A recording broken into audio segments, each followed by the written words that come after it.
Hi, Ash Nightingale here from Highest Level Life, checking in from my workshop here in Cornwall in the UK. And today I'd like to talk to you about subconscious mind. So the purpose or the function of the subconscious mind is to allow you to do two things at the same time. So for example, if you're doing the washing up and you start having a thought, the subconscious mind allows you to do both those things at the same time. You don't have to stop doing what you're doing and to be able to have that thought and then, oh, I finished the thought, I can go back to what I was doing. No, you can do both those things at the same time, and the subconscious mind allows you to do that.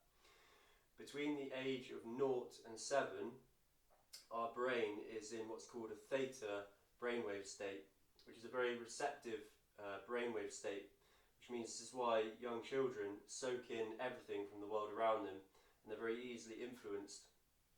So we all learn a lot of stuff in that time of our life and we carry it through into our later life. So have you ever had a pattern that seems to be recurring through your life?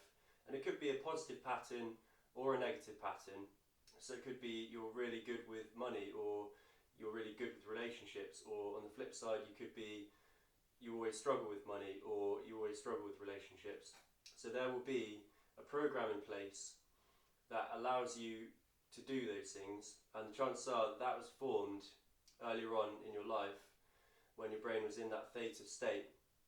So if you feel like you've read loads of self-help books, you've really thought about how you could try to make progress on potentially on a negative or self-sabotage pattern that you've got in your life, and you feel like you've listened to loads of self-help stuff, you've watched every video on YouTube there is available about that, and still no positive changes seem to happen in your life, I suggest it's because all of that stuff is going into your conscious mind. So your conscious mind can be really smart and clued up on that particular issue, but if you're not working on the subconscious mind, which is where the actual pattern lies, then no actual change will show up in your life. So I'd like to suggest to you 3 different ways that you could start working on the subconscious mind and start to maybe shift some of these patterns that you have in your life. So the first one is through hypnosis. So you could find yourself a qualified hypnotherapist locally to you and work with that person in order to target some of these patterns that you have, and that person will put you into a hypnotic state and help to guide you through that process of working on these patterns.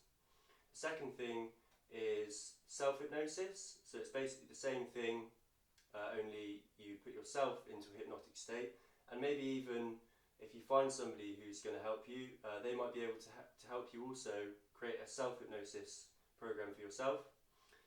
So the third thing is through affirmations, and this is where you create a statement or an intent. So if you struggle with relationships, the affirmation could be, for example, I'm great with relationships, I'm great with relationships, and you just say that to yourself every day, and through repetition it starts to work into your subconscious mind. But the best times to do affirmations are first thing in the morning or last thing at night, because your brain is in that theta brainwave state at those times of day. If you find this stuff interesting and you want me to do a whole video on, say, hypnosis or affirmations, just comment below and I will follow up on that. I hope you've enjoyed this video and taken some value from it, and I hope to see you in the next one.